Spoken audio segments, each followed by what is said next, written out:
Pinagpapaliwanag ng Office of the Ombudsman ang isa nitong Special Assistant Prosecutor.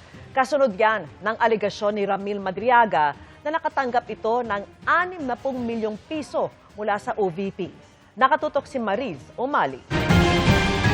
The hearing of the Committee on Sa pagdinig ng House Committee on Justice tungkol sa impeachment complaint laban kay Vice President Sara Duterte, narinig na binanggit ang pangalan ni Special Assistant Prosecutor Attorney Ryan Kilala ng Office of the Ombudsman. Sa testimonya na nagpakilalang aide at bagman umano ng bise na si Ramil Madriaga, sinabi niyang nagbigay siya ng 2 duffel bag kay Kilala na may laman umanong tig 30 to 35 million pesos bawat isa. Kanina, nag-issue ng Office of the Ombudsman ng show cause order para pagpaliwanagin si Kilala.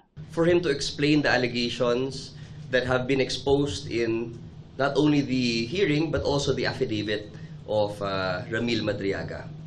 So this is something that we will pursue to make sure that yung integrity ho no, ng ating opisina ay nandun pa rin. So we will make sure na yung mga ganyang kwento, we get to the bottom of it, understand kung ano talaga nangyari, and then we will resolve on that basis.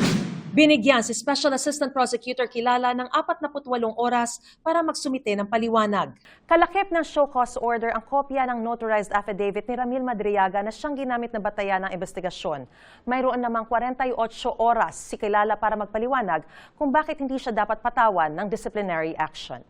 Kapag lumagpas ang deadline, maaari raw itong ituring na pag-amin sa mga paratang laban sa kanya.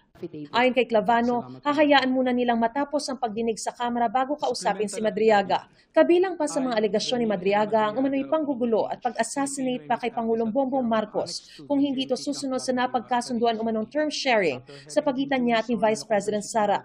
Sa panayam kanina kay DILG Secretary John Vic Remulla, sinabi niyang may mga pinangalanan na si Madriaga na mga contracted hitman. It was an option from the very start. In fact, may mga na-name na siya na contracted hitman. I think it will come out in the future testimonies. Lalabas pa. Mariz Umali, Nakatutok, 24 Oras.